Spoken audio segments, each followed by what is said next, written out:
XLR for speaker cables? Okay, this question comes from Ethan in Roswell, Georgia. Oh, I thought we were going to say New Mexico. Woo.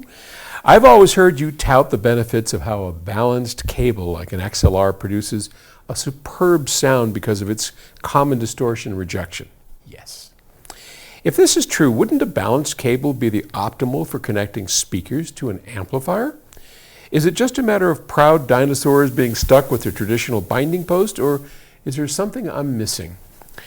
Well, look, first off, unless you have a balanced output on your power amplifier, it wouldn't do you any good, right? So most power amplifiers don't have a push-pull balanced output.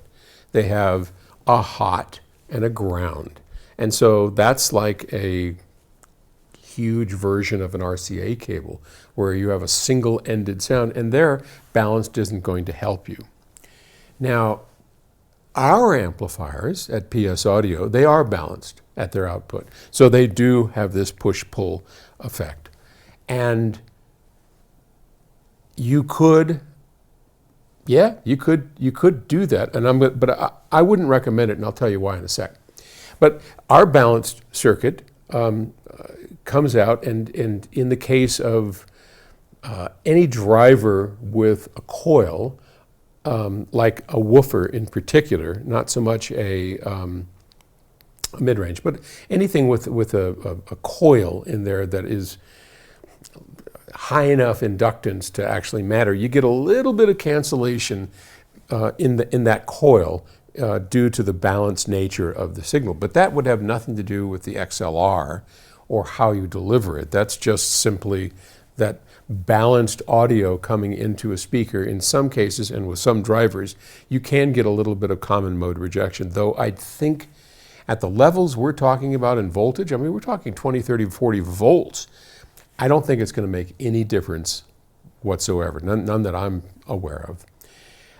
The problem with an actual XLR is that they are unable to have heavy gauge wire.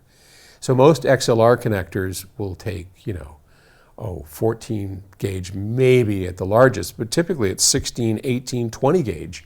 So, and as the gauges numbers get higher, the diameter of the wire gets smaller.